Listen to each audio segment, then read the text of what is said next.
जाओ सब लोग। ओम सहना भवतु सहनो भुनक्तु सह वीर्यं करवावहै तेजस्विनावधीतमस्तु मा विद्विषावहै। प्रेम से बोलो सच्चिदानंद भगवान की, बोलो कृष्ण बलदेव की, बोलो रामचंद्र महाराज की, बोलो सनातन धर्म की।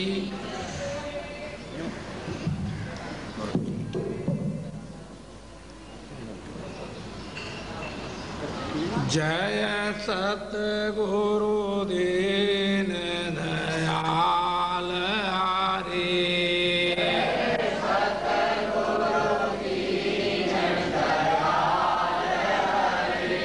जिन्हने भव सागर पार करे,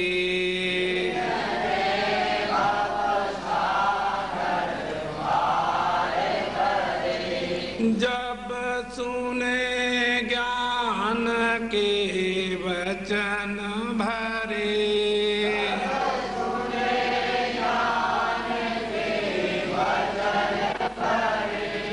दुख देने वाले कष्ट टले,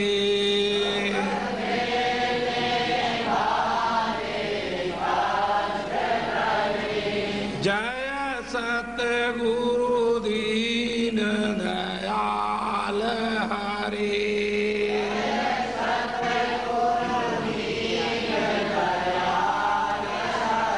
प्रेम से बोलो सच्चिदानंद भगवान की।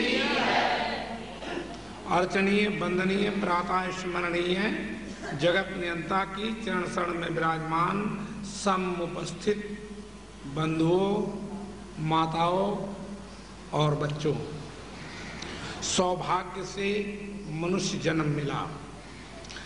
हमने ये कल बता चुके हैं कि 83,99,999 योनियों से अलग, यानी 84 लाख योनि जो एक रह जाती है, तो वह योनि ही एक ऐसी योनि है जिसको तुम लिए बैठे हो। और साथ साथ ये बताना है कि ये योनि जो तुम्हें मिली है, ये देवी देवता अवतारों को भी दुर्लभ है। जो तुम्हें देह मिली है, ये देवी देवता अवतारों को भी दुर्लभ है। क्या दुर्लभ है? कि देवी देवता अवतारों को कोई उपदेश आदेश नहीं किया जा सकता, नहीं कोई उपदेश आदेश उनको करता है। जब भी कोई उपदेश आदेश किया जाता है तो इस मनुष्य योनि को किया जाता है और किसी को नहीं किया जाता। तो और मनुष्य योनि जो है वो तुम्हें प्राप्त है। किसको प्राप्त है? वो तुम्हें प्राप्त है। और जब तुम्हें प्राप्त है तो इसका भरकस पूर्णतया लाभ उठाएं। इसका लाभ क्या है? कुछ लोग इसका लाभ समझते हैं कि धन मिल जाए तो हमारा कल्याण हो गया, लाभ हो गया। पत्नी मिल जाए, पुत्र मिल जाए, विद्या मिल जाए, अधिकार मिल जाए, दुनिया के पदार्थ प्राप्त हो जाएं तो हमारा कल्याण हो जाएगा। लेकिन प्रिय बंधुओं, इन सब वस्तुओं व्यक्तियों से, ऐसे कहिए, अपने से अलग, क्या मैंने कहा?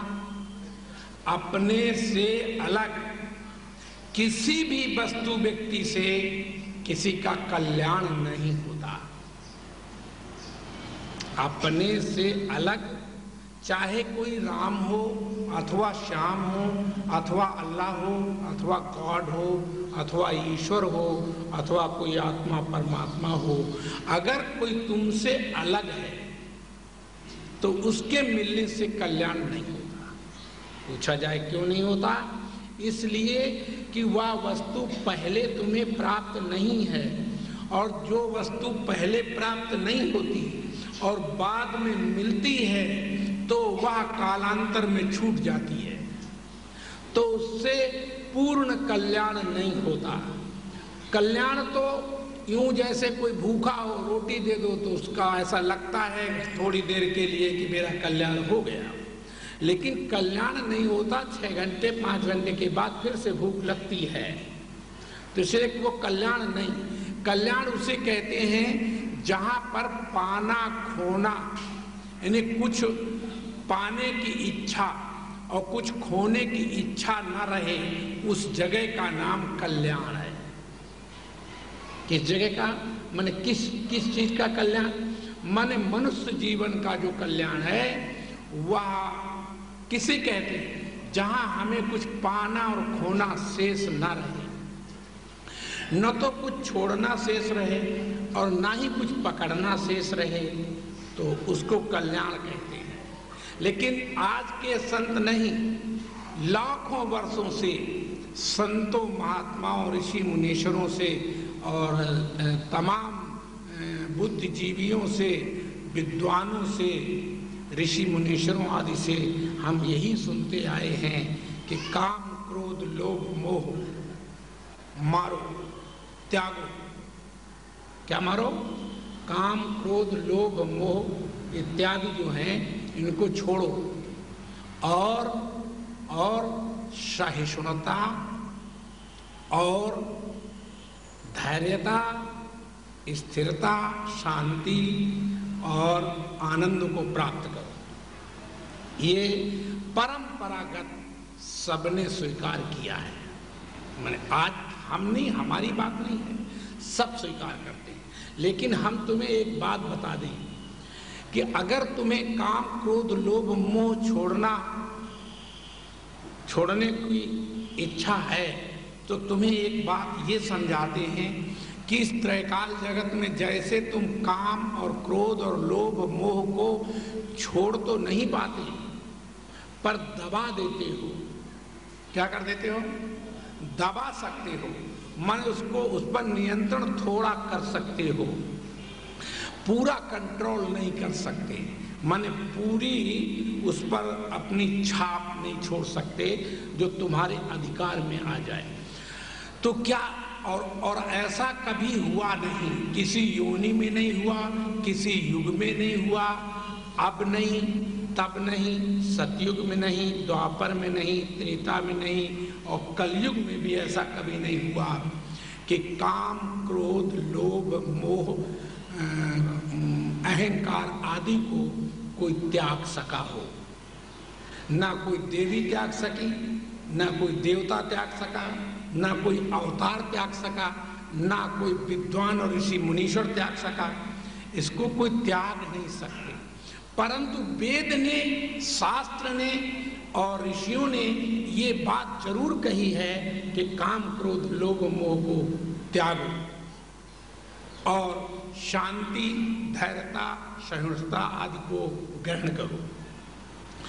तो जब तक ये हम करते रहे, और तुम देख लो अपना जीवन, हमसे मत पूछो, ये बात स्वयं अपने जीवन में देखो कि तुम्हारी वास्तविक जीवन की बात तुम देखो कि काम क्रोध लोभ मोह अहंकार आदि को आज तक ईमानदारी से बताओ किसी ने त्यागा है? किसी ने बिल्कुल त्याग दिया है? नहीं। अच्छा, तो क्या वेद शास्त्रों ने ये बात गलत कही है कि इसको मारो, इसको त्यागो? ये क्या गलत कही है? हाँ, गलत तो वेद शास्त्र कह नहीं सकते। ये हो सकता है कि हम खुद ही ना समझे हो, उनके कथन को हम ना समझे हो, ये हो सकता है।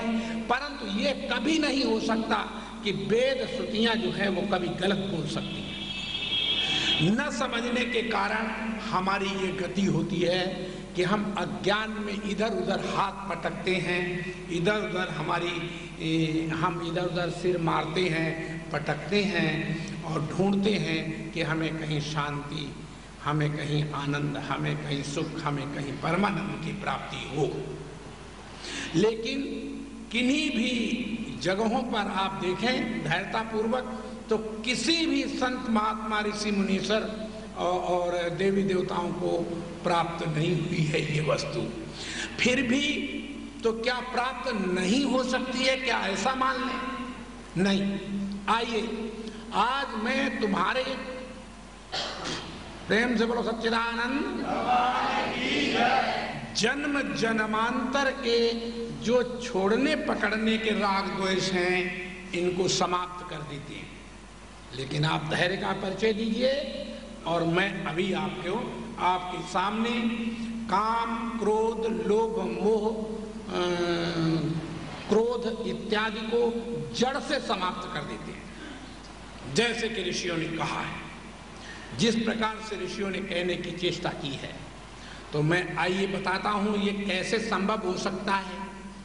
तो हमारे यहाँ वेद ने एक श्रुति, वेद ने एक मंत्र, एक ऋचा अपनी कही। उस ऋचा में, उस वाणी में वेद ने कहा, एको सद्विप्रा बहुधा वदन्ति। क्या वेद ने कहा? एको सद्विप्रा बहुधा वदन्ति। इसका अर्थ होता है कि एक ही को विद्वान लोग नाना नाम रूपों से बुलाते तथा कहते हैं। क्या अर्थ हुआ? क्या समझे? नहीं समझ में आया? फिर से समझो। एको सद्विप्रा बहुधा वदन्ति, इसका अर्थ होता है एक ही है और उस एक को लोग, विद्वान, ऋषि मुनीश्वर सब मिलकर अनेक नाम रूपों से बुलाते हैं, कहते हैं। बात समझ में आई कि नहीं? तो जब ऐसा है, जब वेद ने ये माना कि वास्तव में ऐसा है, कैसा कि एक ही के अनेक नाम रूप हैं, तब हमें सोचना पड़ेगा फिर काम किसका नाम है, क्रोध किसका नाम है, लोभ किसका नाम है, द्रोह किसका नाम है, बैर किसका नाम है, और शांति और सुख एवं आनंद किसका नाम है। ये सब किसके नाम है? सच बोलो, बोलो ना, इसमें क्या परेशानी है? माने काम, क्रोध, लोभ, मोह, मद, मत्सर इत्यादि सब कुछ उसी का नाम है। चाची, दादी, बहन, बेटी, गुरु, पीर, देवी, देवता, अवतार सब कुछ उसी का नाम है। तो जब सब कुछ उसी का नाम है तो अब तुम हमें ईमानदारी से बताओ, काम किसे कहते हैं? भगवान कृष्ण कहते गीता में कि हे अर्जुन, काम मैं हूं, धर्म के अनुकूल काम मैं हूं। तो जब धर्म के अनुकूल काम मैं हूं तो क्रोध कौन है, लोभ कौन है, मोह कौन है, द्रोह कौन है, बैर प्रीति कौन है? एक ही परमात्मा के अनेक नाम हैं और जिन्होंने इस एक ही परमात्मा के अनेक नामों को जाना है उन्हें मौज आ गई है। माने उनका राग, द्वेष, काम, क्रोध, लोभ, मोह जड़ से नष्ट हो गया है, क्योंकि इसमें कोई संशय नहीं है कि काम कोई वस्तु है, लोभ कोई वस्तु है। तो ये बात भी हम तुम्हें समझाने की चेष्टा कर दें तो तुम्हें समझ आ जाएगी। क्या तुम ये बात जानते हो कि नहीं कि इस दुनिया में हर किसी वस्तु की किसी ना किसी व्यक्ति को आवश्यकता पड़ती है। दुनिया में ऐसी कोई वस्तु नहीं है कि जिसमें तीन वस्तुएं न पाई जाती हों। अस्ति माने है, माने सत्य। अस्ति माने क्या हुआ? है। है माने सत्य, और भाति माने चेतन, भाति माने चेतन, और प्रिय माने आनंद स्वरूप, प्रिय माने आनंद स्वरूप। तो अस्ति भांति प्रिय, ये तीन चीजें हर वस्तु व्यक्ति में मिलती हैं, पाई जाती हैं। जो गंधी से गंधी वस्तु हुआ करती है, शायद आप जानते ही होंगे, तो गंधी से गंधी वस्तु भी सूअर को प्यारी होती है, किसी ना किसी को प्यारी। जहां सुई का काम है वहां तलवार काम नहीं कर सकती, वहां सुई ही प्यारी लगती है। तो जहां पर जिसका काम है वहां पर वही चीज प्रिय और प्यारी लगती है। तो जब आप समझ गए होंगे कि दुनिया में जब ऐसा है कि सब चीज प्यारी है, किसी ना किसी को प्यारी है, तो जो हमारे और तुम्हारे और जगत में जो प्रियता, जगत में जो स्थिरता, जगत में जो एकता, या हम किसी से मिलना चाहते हैं, किसी को देखना चाहते हैं, किसी को समझना चाहते हैं, किसी को जानना चाहते हैं, इसका क्या अभिप्राय है? इसका क्या अभिप्राय है? माने हम सबकी बात सुनना चाहते हैं, सबको देखना चाहते हैं, सबको समझना चाहते हैं, और यहाँ तक सबसे हम चाहते हैं कि हमारा ध्यान रखना। क्या रखना? हमारा ध्यान रखना, हमारे मकान का ध्यान रखना, हमारी वस्तु व्यक्ति का ध्यान रखना, ये सब ध्यान भी हम मांग रहे हैं। इसका कारण क्या है, बता सकते हो? अर्थात नहीं कि बता सकते? हाँ बोलो। अच्छा, लेकिन प्रिय आदमी, प्रिय बंधुओं, स्वार्थ क्या है? तुम स्वार्थ किसे कहते हो? स्वार्थ साच जीव काए मन क्रम बचन राम पद नेहा। स्वार्थ के विषय में तो तुलसीदास ने लिखा कि स्वार्थ तो सत्य ये है कि मन क्रम वचन से परमात्मा एक को जाना जाए, बस, और कुछ नहीं, और कोई स्वार्थ नहीं। तो समझना ये है कि हर वस्तु, हर व्यक्ति, हर नाम रूप के अंदर एक ही वस्तु जो यत्र तत्र सर्वत्र है, जिसके सब अनेक नाम रूप हैं, उसी वही वस्तु सब रूपों में विद्यमान है। तो मेरे में भी वही विद्यमान है, और तुम्हारे और सब में वही विद्यमान है। तो वो जो वस्तु है वह मेरी वस्तु तुम्हारे में है, वस्तु व्यक्तियों में है। इसलिए हम हर वस्तु से मिलना चाहते हैं कि चूंकि वो हम ही हैं, वो और कोई दूसरा। तो बोलो, जब तुम किससे मिलना चाहते हो तो तुम्हें लगता होगा शायद वो कोई दूसरी वस्तु होगी, कोई ऐसी जगह होगी कि जिसके लिए हम भाग रहे हैं। इसीलिए ऋषि महात्माओं ने एक बात कही है, इसीलिए ऋषियों ने ये बात कही है कि मनक्रम वचन से जो परमात्मा को जान लेता है वह इस जीवन में आकर कृत्य धन्य हो जाता है। क्या हो जाता है? कृत्य धन्य हो जाता है। और जो धन्य हो जाता है तो उसका क्या अर्थ होता है कि अक्षय शांति को प्राप्त होता है। अक्षय शांति प्राप्त करने का अभी अभी हमने तुम्हें एक सिद्धांत बताया कि अक्षय शांति कैसे प्राप्त होती है। तो मैंने तुम्हें बताया कि अक्षय शांति जो है तभी प्राप्त होगी जब सब नाम रूप उस एक परमात्मा के जान सकोगे। अब अगर तुमने गलती की कि अल्लाह को और जाना, गॉड को और जाना, ईश्वर को और जाना, आत्मा परमात्मा को और जाना और जीव को और जाना, तो याद कर लेना। तो क्या करना? याद कर लेना। तुम अशांत रहोगे, व्यसनी रहोगे, कामी रहोगे संसार में। तुम परमात्मा तक नहीं पहुंच पाओगे, शांति प्राप्त नहीं कर सकते। शांति प्राप्त तभी हुआ करती है आइए हम आज शांति प्राप्ति के लिए तुम्हें एक शब्द बता दें। प्रेम से बोलो सच्चिदानंद। शांति परमानंद कोई देवी नहीं दे सकती, कोई देवता नहीं दे सकता, कोई गुरु पीर नहीं दे सकता, कोई तुमसे अलग व्यक्ति नहीं दे सकता। अगर शांति चाहिए हो, आनंद चाहिए हो किसी को, तो उसके लिए क्या करना पड़ता है? उसके लिए एक वस्तु करनी पड़ती है। क्या? और तुम देख लो कि 24 घंटे हर आदमी कर रहा है, मन रास्ता वही चल रहा है, रास्ता उसकी दूसरी नहीं है, लेकिन वो जानता नहीं, अज्ञान में यात्रा कर रहा है।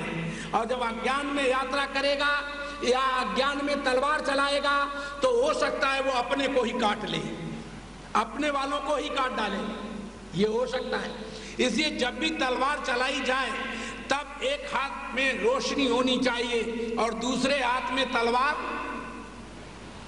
बोलो, और कहीं अंधेरे में तलवार चली तो अपने को ही काट सकते हो। इसलिए मैं तुमसे ये बात कह रहा था कि इस संसार में आए हो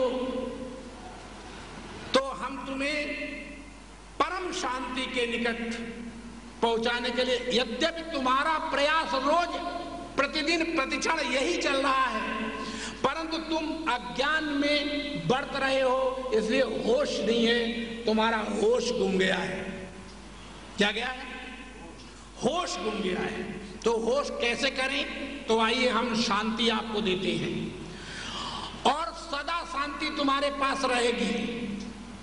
और देखो, बता देते हैं, नहीं तो तुम समझ ना पाओ, हम नहीं जानते, फिर भी मैं तुम्हें समझाने की चेष्टा कर रहा हूं। सुनिए,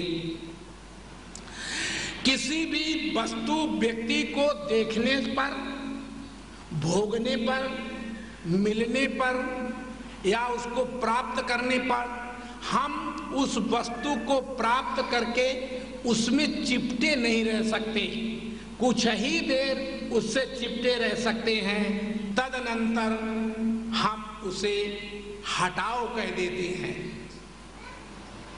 ऐसा कोई पदार्थ तुमने देखा है? ऐसे कोई राम और कृष्ण तुमने देखे हैं? ऐसा कोई ब्रह्मा विष्णु शंकर तुमने देखा है? ऐसा कोई गुरु पीर या पत्नी पुत्र देखा है कि जिसको तुम पकड़ लो और फिर छोड़ो मत?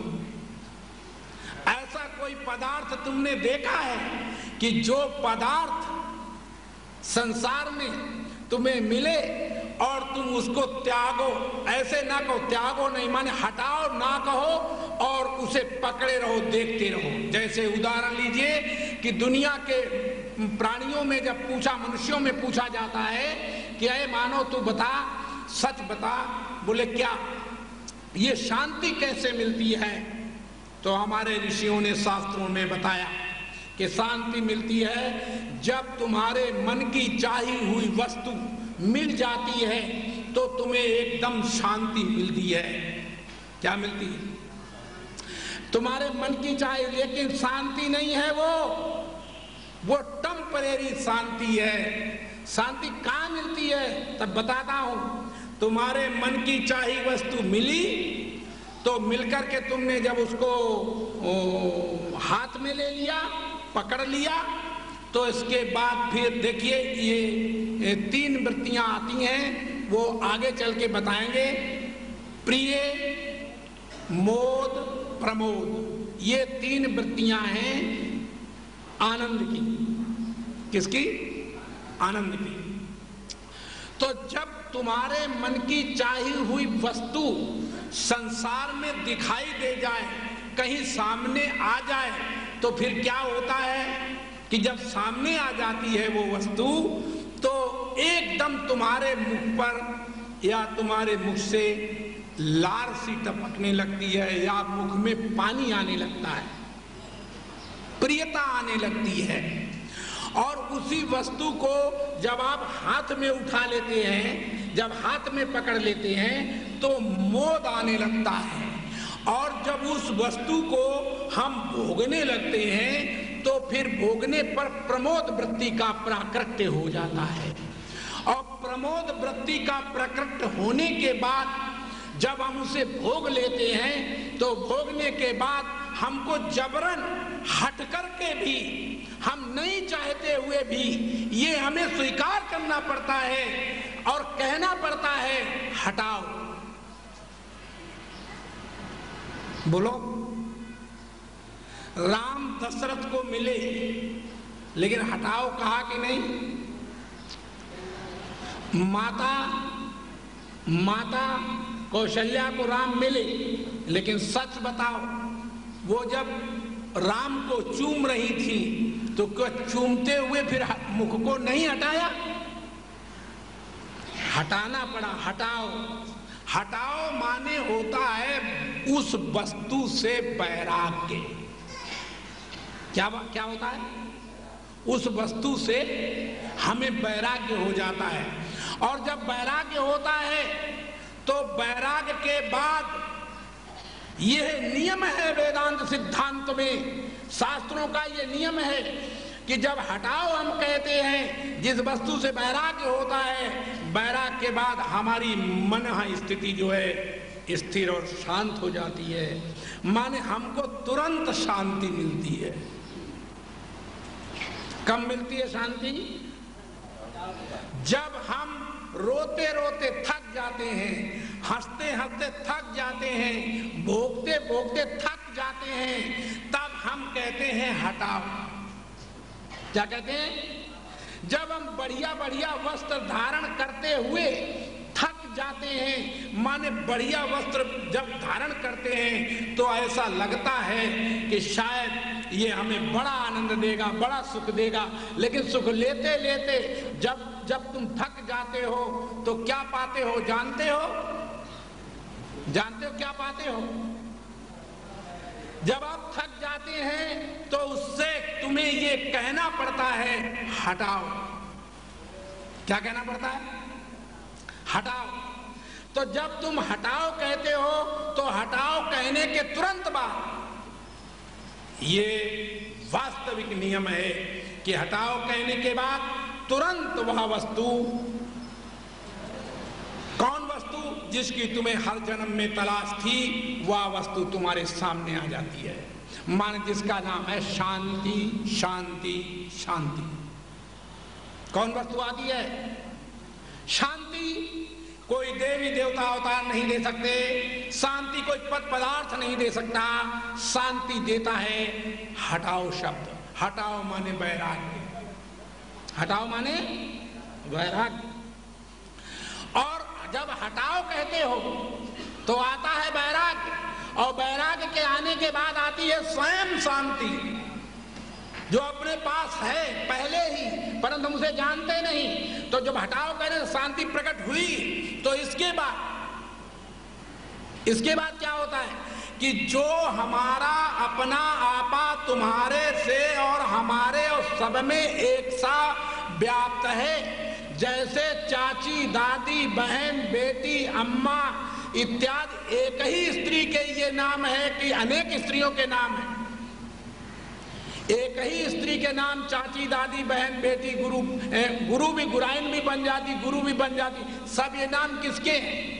एक ही के हैं। तो जब भी हमने कोई नाम बुलाया तो उसी एक को बुलाया, तो वो जो एक है वो मेरे अंदर से लेकर तुम्हारे अंदर तक सारे विश्व में परिपूर्ण है।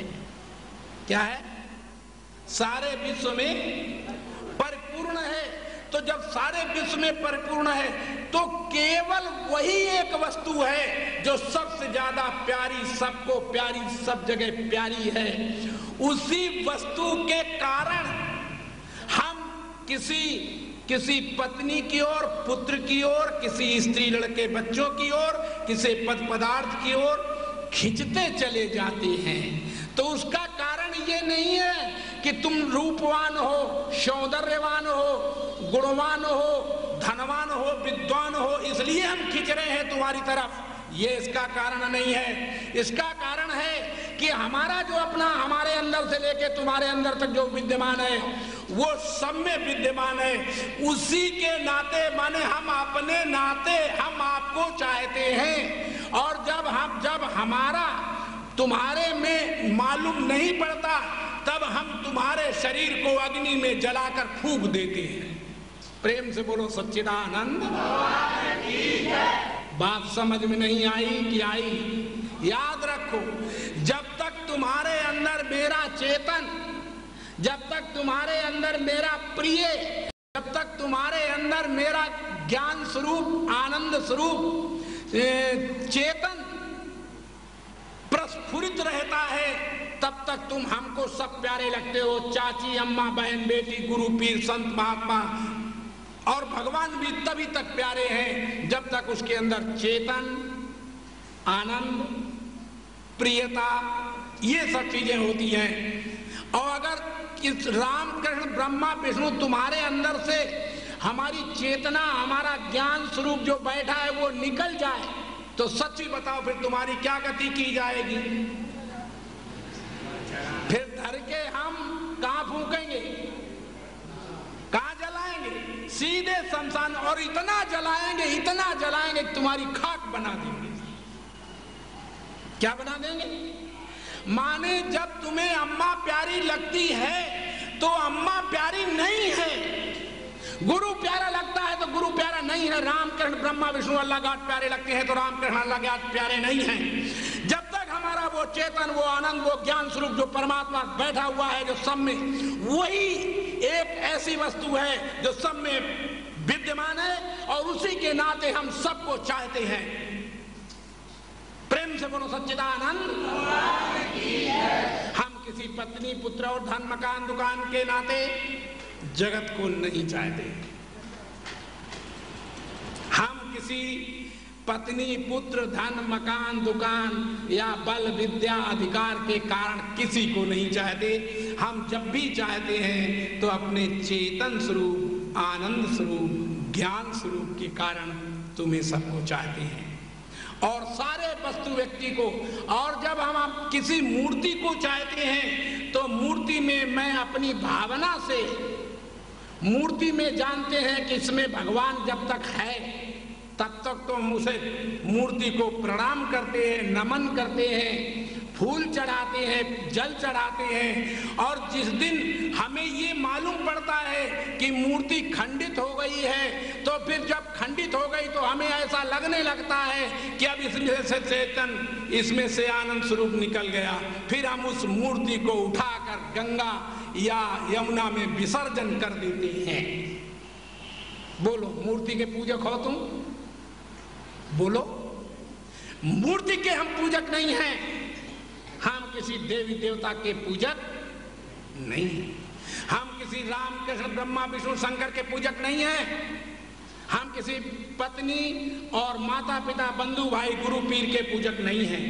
हम केवल अपने, जो हमारा अपना आपा, आनंद स्वरूप, ज्ञान स्वरूप, प्रिय स्वरूप सब में है, उसी के पूजक हैं, उसी के नाते सबको चाहते हैं। और जब उसी के नाते हम चाहते हैं तो जानते हो फिर किसी की कोई पूजा नहीं। प्रिय बंधुओं, आज मैं तुम्हारे सामने अपने सत्र का दूसरा दिन और पहली मीटिंग है हमारी। और ये दूसरे जो पहली मीटिंग है, इस मीटिंग के अंदर हम आज आपके सामने सनातन सिद्धांत रख देते हैं। कौन सा सिद्धांत रखते हैं? सनातन सिद्धांत, ताकि तुम लोग ये जान सको कि ये सनातन क्या है। सनातन कहते हैं जो आदि से चला आ रहा मार्ग, धर्म, उसका क्या नाम है? सनातन है। और जरा गौर करके देखेंगे तो आप समझ जाएंगे। अभी अभी हाल की बातें तुम्हें थोड़े दिन से समझा रहा हूं कि 2500 वर्ष समकक्ष जैन और बौद्ध ये दो मत प्रकट हुए। उससे पहले कि दुनिया में एक भी जैनी और एक भी बौद्ध नहीं था। 2500 वर्ष पूर्व एक भी जैनी समकक्ष, एक भी जैनी, एक भी बौद्ध नहीं था। 2000 वर्ष के से पहले एक भी ईसाई दुनिया में नहीं था। सुन रहे हो कि नहीं? और 1400 वर्ष पहले मन समकक्ष इधर उधर मिला करके मैं तुमसे कहना चाहता हूं कि एक भी इस भूमंडल में मुसलमान नहीं था। उससे पहले एक भी मुसलमान इस दुनिया में नहीं था। इसी तरह जगत गुरु आदि गुरु शंकराचार्य से पहले 10 नाम सन्यासी नहीं थे। संत तो थे, सन्यासी तो थे, लेकिन 10 नाम सन्यासी न। गिरी पुरी भारती वन आरण्य पर्वत आदि ये सन्यासी नहीं थे। सन्यासी तो थे परंतु ये 10 प्रकार के सन्यासी नहीं थे। ठीक इसी तरह 500 वर्ष के आसपास समकक्ष दुनिया में एक भी सिख नहीं था। 250 वर्ष पहले दुनिया में एक भी आर्य समाजी नहीं था। अभी अभी 70, 80, 50, 60 से पहले एक भी राधा स्वामी, बाल योगेश्वर, निरंकारी आदि कोई नहीं था। उससे पहले कि वो सनातन था, माने सबसे पहले वो सनातन था। तो जो सनातन था उस सनातन को हम भूल गए। हम हैं सनातनी परंतु जानते नहीं कि हम कैसे सनातनी हैं। तो मैं तुम्हें यह समझाना चाहता हूं कि वो जो सनातनी था, तो आइए हम थोड़ा सा और ऊपर उठ करके तुम्हें वहां तक ले चलें जहां से बात फिर शुरू करें। तो वहां पर ले चलने के लिए क्या करेंगे कि सबसे पहले हम आपसे एक बात पूछेंगे कि जब वायु, अग्नि, जल, पृथ्वी और सूर्य, चंद्रमा, विद्युत, आकाश, तारे, राम, कृष्ण, ब्रह्मा, विष्णु, अल्लाह, गॉड, आत्मा, परमात्मा, ईश्वर के नाम रूप नहीं थे, तो उससे पहले एक सत परमात्मा था। नहीं समझ में आया? जब राम, कृष्ण, ब्रह्मा, विष्णु, अल्लाह, गॉड, आत्मा, परमात्मा नहीं था, इनके नाम रूप नहीं थे, तो उससे पहले कि जो नाम रूप से रहित एक सत परमात्मा था। और वो जो सत परमात्मा था उसके विषय में वेद ने कहा, सदैव सोमे दमग्र आसीदेक मेवा अद्वितीयम। वेद ने कहा कि जो सबसे पहले आगे अलग एक सत्स्वरूप परमात्मा था, वो जो सत्स्वरूप परमात्मा था, सत की ये परिभाषा है कि सब चीज बदल जाती है तो उसको मिथ्या कहते हैं, और जिसमें कोई परिवर्तन नहीं होता, बदलता नहीं है, उसको सत्य कहते हैं। तो सत्स्वरूप परमात्मा सबसे पहले नाम रूप से पहले था। और जब ये सृष्टि में नाम रूप फिर नहीं रहेगा, कौन नहीं रहेगा? नाम रूप फिर नहीं रहेगा, तब वह सत्स्वरूप परमात्मा फिर से रह जाएगा कि नहीं रहेगा? रहेगा। तो ये एक नियम है वेदांत सिद्धांत में कि जो वस्तु पहले हो और अंत में रहे तो उसके मध्य में, बीच में और तीसरी वस्तु, दूसरी वस्तु नहीं हो सकती। वही रूप होगा, वही रूप होगा, वही रूप होगा। इसका क्या अभिप्राय हो सकता है या क्या सिद्धांत हो सकता है, तो मैं तुम्हें समझाता हूं। हमारे पास चीनी है। क्या है? चीनी। और दीपावली आई तो हमने उसके हाथी घोड़े, दुर्गा गजानन बनवा डाले। बोलो, किसके बनवाए? चीनी के। तो दुर्गा, गजानन और गणेश और लक्ष्मी और विष्णु और राम, कृष्ण सब बनवाए। और दीपावली पर सबको हम चबा जाते हैं। अच्छा बताओ, गणेश, दुर्गा, काली को चबाते हो कि नहीं? हाँ, नहीं कहो कि नहीं चबाते हैं? चबाते हो कि नहीं? चबाते हैं। यही तो बात मैं कहना चाहता हूं कि किसको चबाते हो। पहले वो चीनी थे, गणेश पहले कौन था? चीनी था। और जब बीच में गणेश बना और गणेश को फिर पीस डालो तो पीसने के बाद क्या बन जाएगा? फिर चीनी बन जाएगी।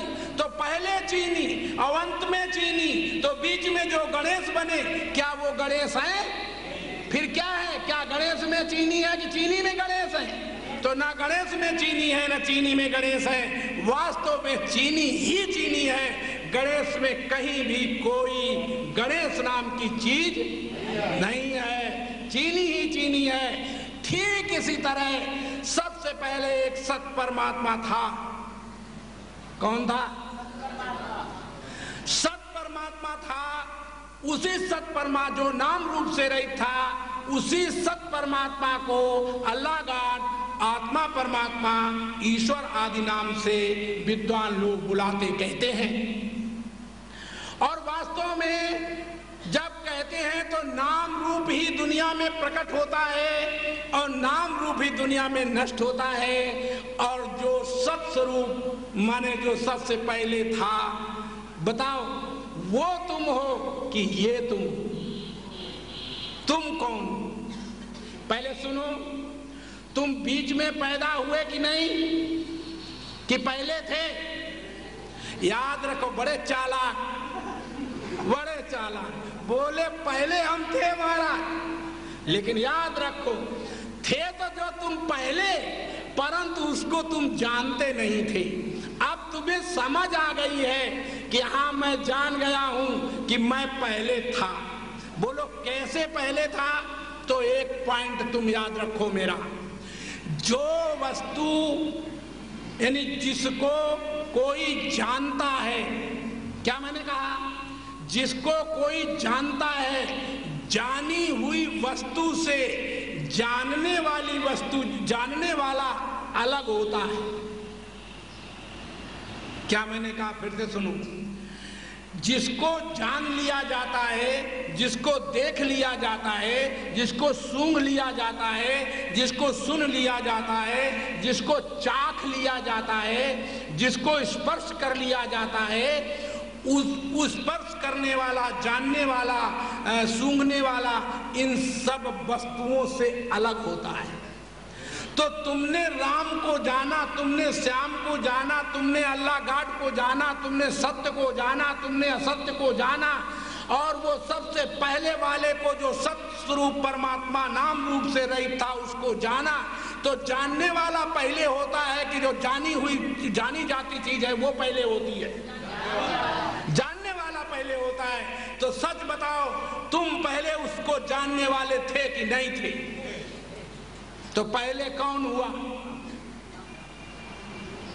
सच्ची बोलो, ये बात ठीक है कि नहीं?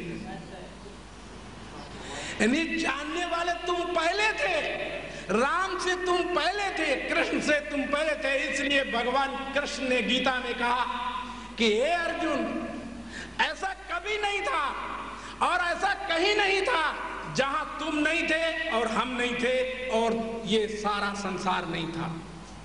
ऐसा कभी नहीं था और ऐसा कभी नहीं होगा कि तुम नहीं रहोगे, हम नहीं रहेंगे या ये संसार नहीं रहेगा।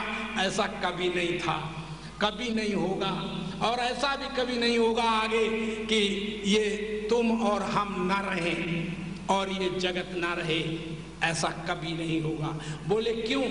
बोले सच बात अर्जुन ये है कि नाम रूप की भ्रांति हमारे दिमाग में आ गई है और नाम रूप को पकड़ करके आज लोग पार कराना चाहते हैं तुम्हें, इस विश्व से, धराधाम से, इस माया से परे करना चाहते हैं। कहते नाम को पकड़ लो तुम पार हो जाओगे।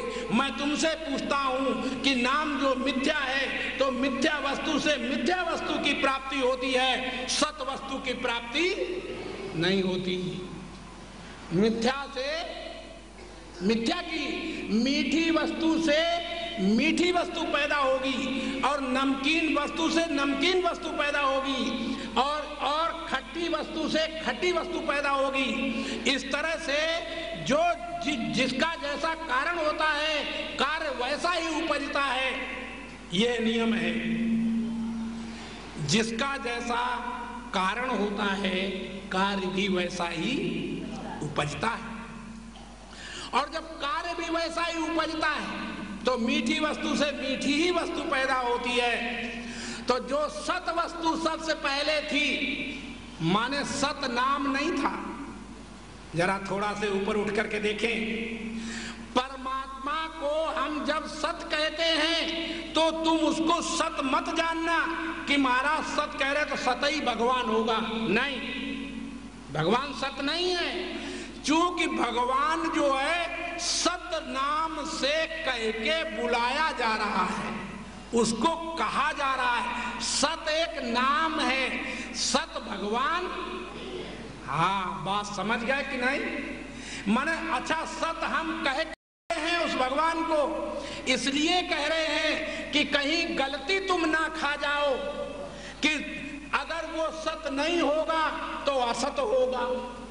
तो इस असत से छुटकारा दिलाने के लिए मैं उसको सत कह रहा हूं। कहीं तुम्हारे दिमाग में ये बैठ जाए कि फिर भगवान जब सत नहीं होगा तो असत जरूर ही होगा। तो इस असत की निवृत्ति के लिए मैं उसका नाम सत रख रहा हूं। मैं जब उसे चेतन कहता हूं तब वो चेतन नहीं है, उसे चेतन मत समझ लेना। चेतन एक शब्द है और शब्द जो है वह चेतन नहीं होता। शब्द जो है वो चेतन नहीं होता। तो फिर उस परमात्मा को आप चेतन क्यों कह रहे हैं? हम चेतन इसलिए कह रहे हैं कहीं तुम उसको सत नहीं होगा तो जड़ होगा। कहीं जड़ ना समझ बैठो तो जड़ को जड़ से तुम्हें छुटाने के लिए, जड़ रूपी अज्ञान से तुम्हें अलग करने के लिए हमने ये बात कही है।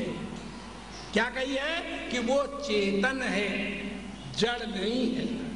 इसकी निवृत्ति करने के लिए कहा है। और जब हमने तुमसे ये कहा कि भगवान आनंद स्वरूप है, सत स्वरूप है, आनंद स्वरूप है, ज्ञान स्वरूप है, तो जब हमने कहा भगवान आनंद स्वरूप है तो वो आनंद स्वरूप नहीं है। आनंद स्वरूप कह किस लिए रहे हैं कि कहीं तुम उसको दुख रूप ना समझ लो, कहीं सुख रूप ना समझ लो। सुख और दुख दोनों से ऊपर उठ करके जो आनंद होता है तो कहीं तुम आनंद में ही ना ठहर जाओ। इसलिए आनंद को जानने वाला आनंद से अलग होता है। बोलो, आनंद को जानने वाला आनंद से अलग होता है। और जब हम उसको कहते हैं कि वह परमात्मा सत्य था या सत्य है तो ये मत समझ लेना कि वो सत्य है। कहीं तुम झूठ ना समझ लो, इसलिए हम कह रहे हैं कि वो सत्य है। और जब हम उसे कहते हैं कि वो परमात्मा जो है वो ज्ञान स्वरूप है तो तुम उसे ज्ञान ही न जान लेना कि ज्ञान स्वरूप होगा। वो ज्ञान स्वरूप नहीं है। फिर कैसा है? कहीं तुम उसे अज्ञानी ना समझ लो तो अज्ञानी न समझ लो। इस भ्रांति को मिटाने के लिए मैं तुम्हें उसे ज्ञान स्वरूप कहता हूं। किस लिए कह रहा हूं? कि ये भ्रांति तुम्हारी टूट जाए कि वो कहीं अज्ञानी ना हो। तो अज्ञानी से छुटाने के लिए हम उसे ज्ञान स्वरूप कह रहे हैं। तो वो जो नाम रूप से रहे, अब तुम समझ गए होगे कि सत चेतन आनंद स्वरूप ज्ञान स्वरूप परमात्मा नहीं है। उसको इन सब भ्रांतियों से दूर करने के लिए हम तुम्हें ये बात कह रहे हैं। बात समझ में आई कि नहीं? तो जब हम, तो आप जरा समझना, पहले जो था वो नाम रूप से रहित था। पहले कौन था? पहले जो था वो नाम रूप से रहित था और अंत में नाम रूप ही मर जाएगा। और मध्य में जो अब तुम दिख रहे हो, तो सच बताओ, गहरी निद्रा में जब तुम सोते हो, बोलो, गहरी निद्रा में जब तुम सोते हो तो ईमानदारी से हमको बताओ, तुम्हें कोई ये बोध होता है कि मैं ब्राह्मण हूँ, मैं क्षत्रिय हूँ, मैं शूद्र हूँ, मैं स्त्री हूँ, मैं चाची दादी बहन बेटी हूँ, मैं गुरु पीर हूँ, मैं राम कृष्ण हूँ, मैं ब्रह्मा विष्णु हूँ? क्या किसी को गहरी निद्रा में ये बोध होता है? होता है? अच्छा, ऐसे समय में क्या हाथी और शेर चीते आदि को ये बोध होता है, रहता है कि मैं शेर हूं, मैं हाथी हूं, मैं घोड़ा हूं? रहता है? नहीं, किसी को नहीं रहता।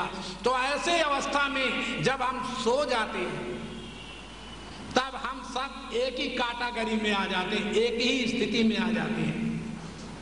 बात समझ में आया कि नहीं? ना वहां कोई राम होता है, ना वहां कोई कृष्ण होता है, ना वहां कोई अल्लाह गाड होता है, ना कोई ईश्वर अवतार होता है, ना वहां कोई स्त्री पुरुष चाची दादी गुरु पीर संत महात्मा होता है। फिर वहां सब रूप एक रूप होते हैं। कौन रूप होते हैं? इसी बात को लक्ष्य करके तुलसीदास ने कहा था कि जड़ चेतन जग जीव जत सकल राम मैं जानी, बन्नौ सबके पद कमल सदा जोरि युग पानी। सिया राम मैं सब जग जानी और करहूं प्रणाम जोरि युग पानी।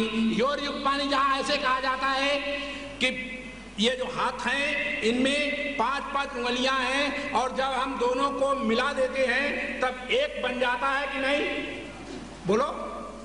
ऐसे ही सारे ब्रह्मांड को जोड़ करके मिला करके देखो कि एक ही परमात्मा है और दूसरा है ही, तब तुम कौन हुए? तब तुम ब्राह्मण क्षत्रिय वैश्य शूद्र स्त्री पुरुष कौन हुए? कहां से आए? तुमने केवल अपने आप को गलती से ये स्वीकार कर लिया है कि मैं ब्राह्मण क्षत्रिय वैश्य शूद्र हूं। और इस ब्राह्मण क्षत्रिय वैश्य शूद्र को मानने मात्र से ऐसा कहा गया है, श्रुति भगवती वेद ने कहा है कि वर्णाश्रमाभिमानेन दासो भवे नरा, वर्णाश्रम विहीनो ही वर्तते श्रुति मूर्धनि। क्या कहा वेद ने? वर्णाश्रमाभिमानेन दासो भवे नरा, वर्णाश्रम विहीनो ही वर्तते श्रुति मूर्धनि। इसका अर्थ होता है कि जो अपने आप को ब्राह्मण क्षत्रिय वैश्य शूद्र मानता है, चाची दादी बहन बेटी गुरु पीर मानता है, संत महात्मा मानता है, विद्वान अविद्वान मानता है, उसके ऊपर राज्य वेद गुरु इत्यादि सबका दंड है। क्या है? राज वेद गुरु इत्यादि सबका दंड है। माने वो क्या करे? वो दंडी व्यक्ति क्या करे जो चाची दादी बहन बेटी अपने को जानता है? वो बिना पूछे, बिना डाउट, बिना किसी के पूछे सबकी सेवा करे। क्या करे? वो सबकी सेवा करे। और जो अपने को ब्राह्मण क्षत्रिय वैश्य शूद्र चाची दादी गुरु पीर संत महात्मा नहीं जानता और अपने को नाम रूप से रहित जानता है, वह सबकी सेवा लेने का तो अधिकारी है, देने का अधिकारी नहीं है। प्रेम से बोलो सच्चिदानंद। बात समझ में आई कि नहीं? अब बोलो, तुम सेवा लेना चाहोगे कि देना चाहोगे? होश में बात करो। हाँ, सारा त्रैकाल जगत सेवा लेना चाहता है परंतु देना नहीं चाहता। लेकिन क्या करें, हम ऐसे सूत्रों में बांध दिए गए हैं कि उन सूत्रों की वजह से हम सबकी सेवा करने के लिए तत्पर। लोग झाड़ू, गुरुओं के द्वार पर लोग झाड़ू लगाने जाते हैं, गुरुओं के द्वार पर लोग जूठे पत्तल उठाने जाते हैं। इसका क्या अभिप्राय है? भगवान राम ने जो जूठे पत्तल उठाए थे, नहीं, भगवान कृष्ण ने जो जूठे पत्तल उठाए थे यज्ञ में, तो उन जूठे पत्तलों को उठाने का क्या अभिप्राय था कि चूंकि भगवान अगर श्रेष्ठ पुरुष होकर के अगर शुभ कर्म नहीं करेगा तो पथ से भ्रष्ट हो जाएगा, इसलिए आदमी अधर्म करने लगता है तो कम से कम उसे शुभ करने का मौका मिलता है। तो उसने क्या किया? उसने दुनिया में मांगा कि सब काम सबको बट गया यज्ञ में, और मेरे लिए क्या रह गया? तो पता चला कि झूठे पात्र जो हैं वो मैं उठाऊंगा। किसने उठाए थे? क्यों उठाए थे? क्योंकि भगवान कृष्ण अर्जुन और माने पांडव और कौरवों के बीच की एक कड़ी थी, बीच की एक कड़ी थी। जब तक अपने आप को उन्होंने बंधु भाई या एक मित्र और इष्ट माना, तब तक उन्हें सेवा करनी पड़ी, तब उन्हें। और जब वो अपने स्वरूप में आए तो उन्होंने डंके की चोट पर ये कह दिया सबसे जाकर कि अर्जुन बोले क्या, सर्वमेव सर्व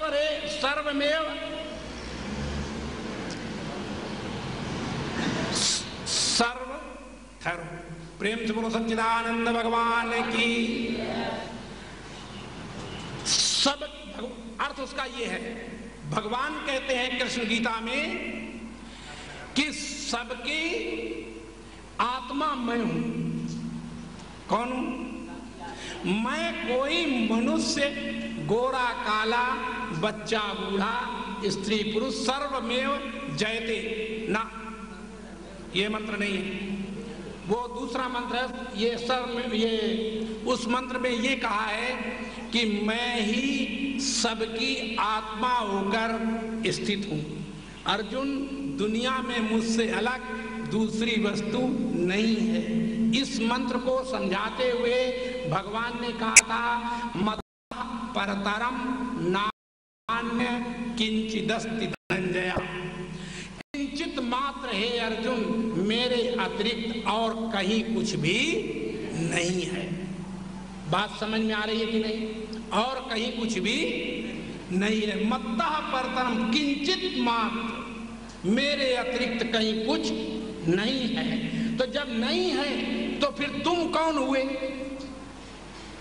तो जब कृष्ण कृष्ण जपाया जाता है, जब कृष्ण कृष्ण कहलवाया जाता है तुमसे, तो इसका अर्थ क्या होता है? जब राम राम रटाया जाता है तुमसे, तब इसका अर्थ क्या होता है? जब हम तुमसे कहते हैं कि बहन जी राम राम, माता जी राम राम, भाई जी राम राम, तो जब हम राम राम कहते हैं, इसका अर्थ क्या होता है? कि मैं राम हूं और तुम राम हो। तो तुम तुरंत कहते हो हाँ महाराज राम राम। मैंने कहा बहन जी राम राम, मैं राम हूं और तुम राम हो।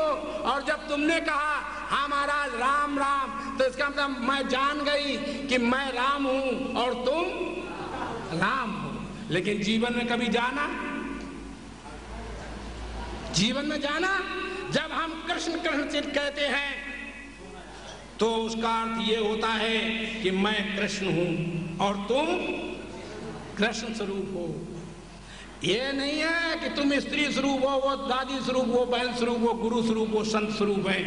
ये जगत का जो खेल है, ये जगत का खेल माया है और जगत का खेल है, ड्रामा है। हम जब अपनी सत्य वस्तु को जान लेंगे तो ये जगत ड्रामा हो जाता है। और जब सत्य वस्तु को जब तक हम नहीं जानते हैं, तब तक ये संसार का खेल जो है वो ड्रामा हमें नहीं मालूम पड़ता। जैसे उदाहरण लीजिए,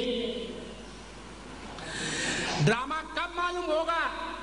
जब किसी लड़की से एक लड़का प्यार करता है, छुप छुप के मिलता है और प्यार करता है, और 4-6 साल गुजर जाते हैं तो लड़की और लड़का दोनों आपस में ऐसे मानते हैं, उसका अंतःकरण ऐसा मानता है दोनों का कि मैं पापी हूं, मैं अधर्मी हूं। और उसी लड़की और